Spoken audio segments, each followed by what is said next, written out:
You said the contract was a done deal. You told Rosemary Barton, you've told many people. But as we know, a contract between the Canadian Commercial Corporation and the government of Saudi Arabia does not circumvent the export control approval process.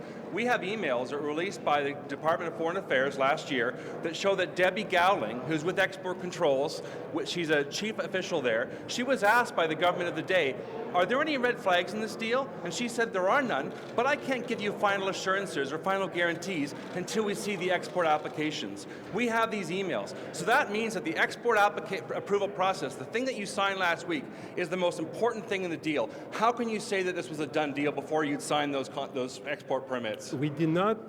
No, it's a done deal in the sense that the contract has been signed. It has been signed. And we make the commitment to not withdraw this signature. This being said, once the contract is signed, and I said that how many times, to you especially, how many times? I will repeat, and please repeat again. Once the contract is signed, the Minister of Foreign Affairs keep the power to allow or to revoke the export permits. So where is your problem? I don't understand.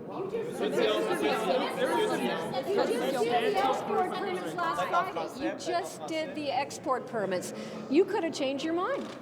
Yes, but the process about the export permits is to look at if the equipment has been properly used. That's the base on which I make my decision.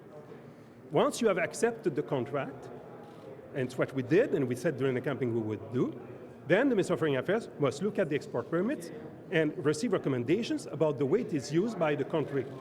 And as you have seen, all the assessment that has been made up to today, since 1993, is that the equipment has been properly used. If the preponderance of evidence is that it can be used against civilian populations, in the suppression of those civilian populations, that was the original issue. And if you cannot, if you come to that conclusion, then the deal has to be off. That's very clear. Even at the cost of those jobs?